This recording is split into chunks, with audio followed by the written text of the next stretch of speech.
yanko Kingdom Home Real Estate Bibi edi beto no bibi edi etubetu ho hia pan sanse enne de bia ne ya ka se bisa ofie bisa osika so unya sika dan ma na se wensi dan na se wuni bebi a odi utibeto a ebusuan wo fo hwehwe wechira kwan ye hu eno no sa no de wa mbobobra no kra nkeye na mumyame ay wadom watu nsem kakra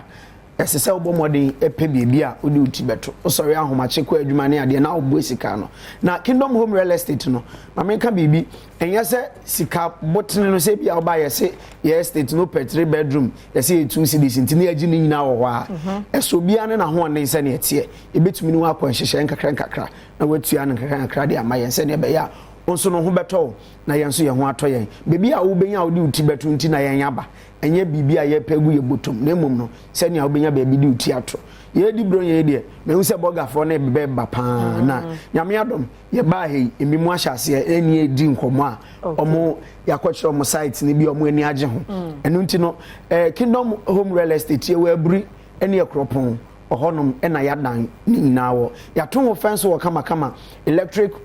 wires enso wo honom a bampo ho nsem de uni problem bia ebi abedri nso anan kane ane ade ye wo standby generator kra wo honom a say in case kane anu a ye diduduma na nkasa kra dumu a mo wo standby so honom mo nasum de bi ho de ni sum ni ase pa kane ane gina so 24/7 gina support nti no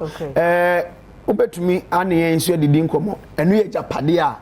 ochine mpo uni ho no ma de betumi de agya omba na wotre ye de anoto nchen a ye ma security ye ankase ye security brono na ye betena so no eho bambo nsem te say oba Kingdom Home Real Estate a community on its own ya to fence wa fa ni nyina ho eye kromu a na wa to fence wa fa ni ya to fence wa fa na se na ese Jericho no nka na Jericho afesio no aha enti urre mu so a se wo de na 2 bedroom na waje a 3 ekopem 7 bedroom a eno so ya to fence wa afa ho na se mi wura kuro ni mu a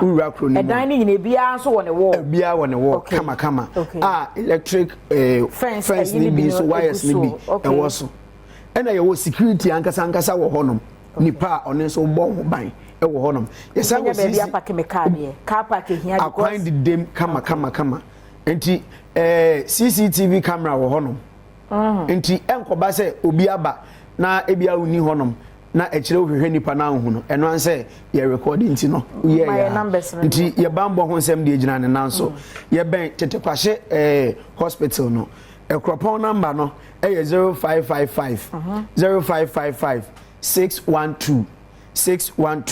611 ena afenso no enkran ye number ye didi dwuma ena me bebo amawi sa number we hu hia me pa bomodin ase obefa na wa free Kingdom Home Real Estate 0559 0559 761 144